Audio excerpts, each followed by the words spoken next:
Notre pays est en train de tuer sa jeunesse, son avenir. Parce qu'on leur construit aucun avenir, aucun futur.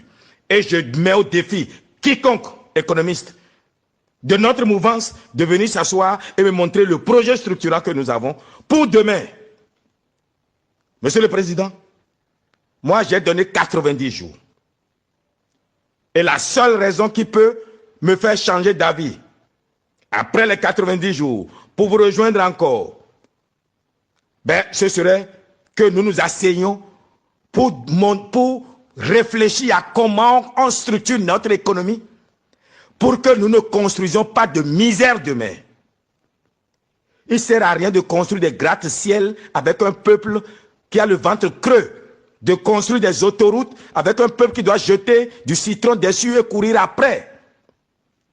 Oui, on lance le tourisme. Les touristes viendront dormir dans des maisons que le capital européen a amené, manger la nourriture que le capital européen a amené. En réalité, on amène d'autres être témoins de notre misère. C'est ça la réalité. Ça, c'est pas de l'économie. Observez l'île Maurice.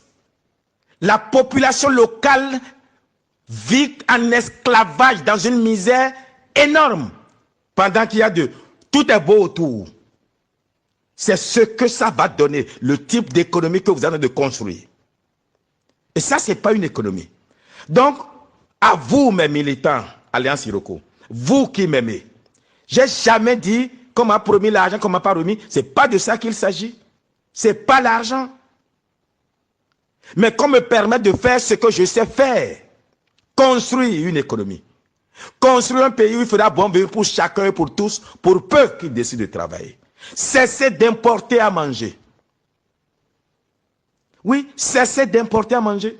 Bon, nous parlons de l'usine de Glodigbe. On bombe le torse. On a la zone économique, la zone industrielle. Mais au fait, combien de Béninois ont d'industrie là? Mais les nôtres sont des esclaves aux petites mains qui travaillent pour un salaire de misère là-bas. Les règles n'imposent même pas l'entrée dans le capital de cette usine-là par les nationaux. Mais moi, j'ai pris des contacts avec eux. Je leur ai dit, je dois amener d'investisseurs. Je dois avoir au moins 10% dans le capital. 30% au plus. Mais sinon, on amène les usines des autres. On est spectateurs. Ils vont venir gagner de l'argent encore chez nous. Et on dit qu'on est en train d'industrialiser notre pays. Ça, ce n'est pas une économie. Voilà, ce sont, pour ceux parmi vous n'ont pas compris ma colère. C'est ça ma colère. C'est ça la source de ma colère. Il faut aussi que l'État travaille en EPCF, en BOT, que de prendre des dettes pour construire des infrastructures, en réalité, qui ne peut pas avoir d'effet de levier. C'est de ça qu'il s'agit. Le problème que j'ai, qui fait que je veux questionner mon appartenance à la mouvance ou pas, ce n'est pas une question d'argent. Si je demande de l'argent, peut-être qu'on me donnerait.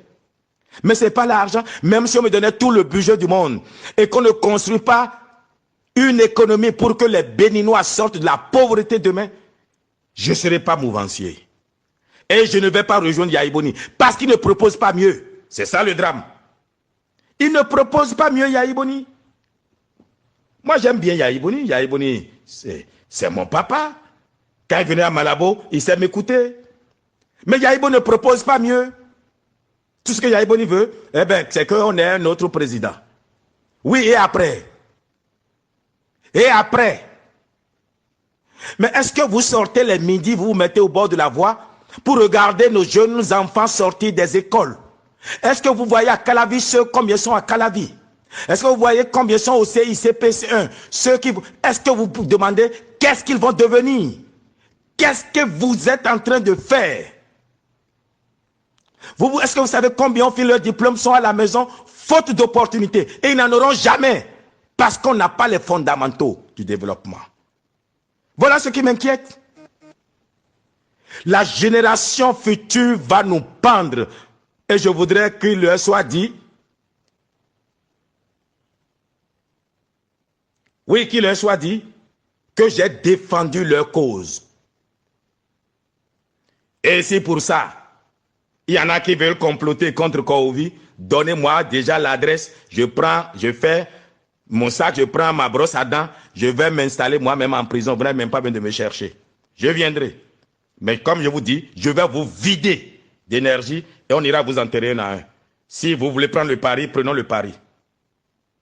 Je ne veux pas la mort du pécheur, mais sa repentance. Monsieur le Président, on peut encore corriger ça. Ce que vous construisez là, ce n'est pas une économie. Non, ce n'est pas une économie. Dans notre pays, vous avez plaisir à inviter les artistes à coups de milliards. Les jeunes irresponsables sont contents. Oui, mais ils ne savent pas que ces fonds-là pouvaient servir à aménager quelques terres agricoles. Eh bien, vous êtes contents à gaspiller de l'argent dans le football. Une équipe qui ne gagnera jamais rien. Nous ne sommes pas prêts. Cet argent peut aménager les terres agricoles. Tout est cher chez nous. Pourquoi? Parce qu'on produit moins.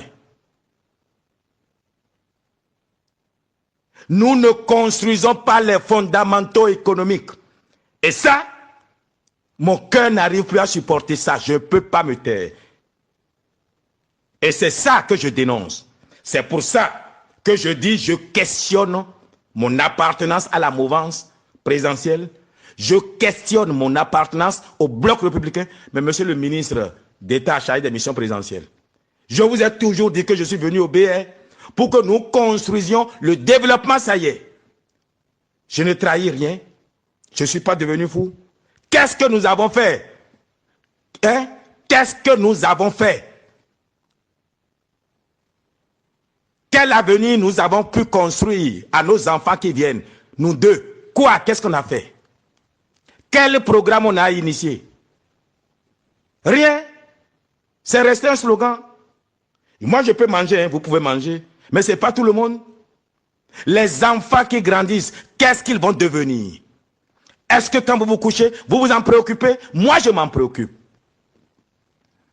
Je suis allé les convaincre dans les villages. Le développement, ça y est. Le développement, ça y est. J'organisais à manger. On mangeait, je filmais. C'est comme ça que vous allez manger quand Talon sera là. Mais on est en train de rien mettre qui permette de manger demain.